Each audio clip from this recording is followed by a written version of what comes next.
So many of you have seen how I've had a lot of damage in the garden, and this winter I'm gonna have a lot of holes, and I thought, well, what do I have to spruce things up this year? And I remembered I have a jar.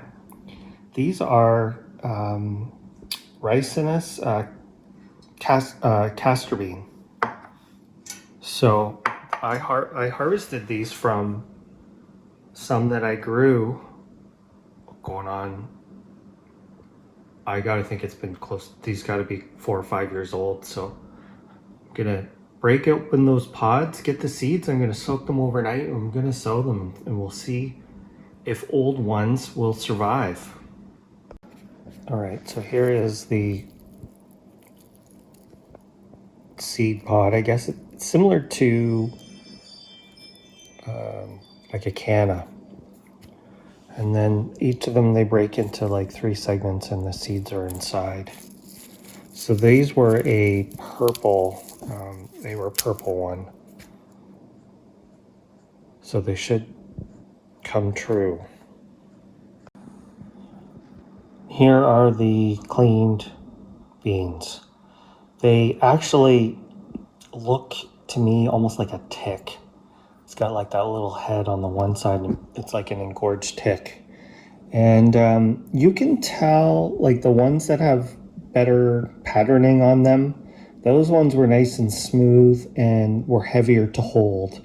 The kind of pale looking ones were a little bit rougher. So I suspect that some of them may be no good, but those ones, especially there to the left, look nice and healthy. Sorry, I'm in close. I'm trying not to shake. So I'm not sure. I'm a little concerned about soaking them in water and then putting them in pots. They will grow fast. I've started these from seed before, and they grow really fast. They get big in a hurry.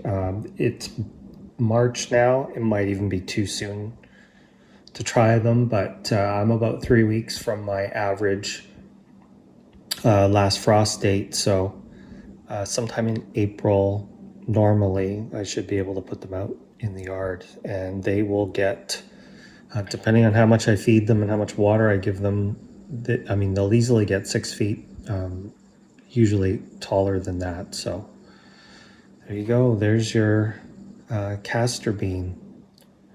And like I said, these are a purple variety.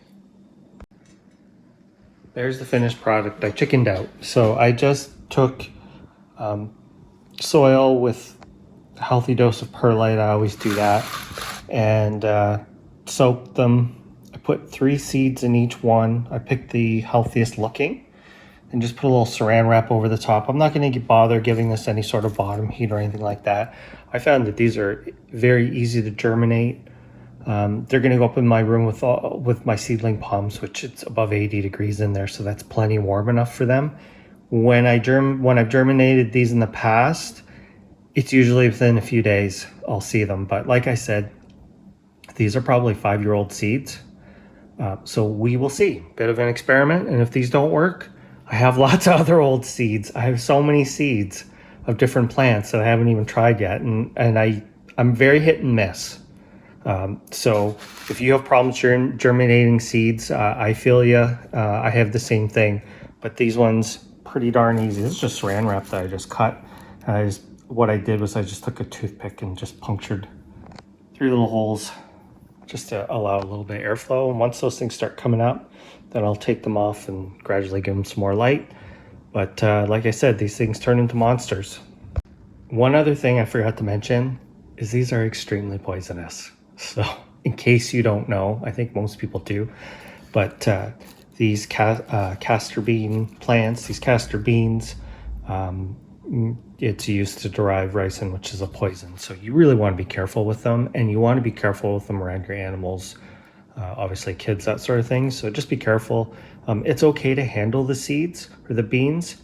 Just make sure you wash your hands well afterwards, and you should be good to go.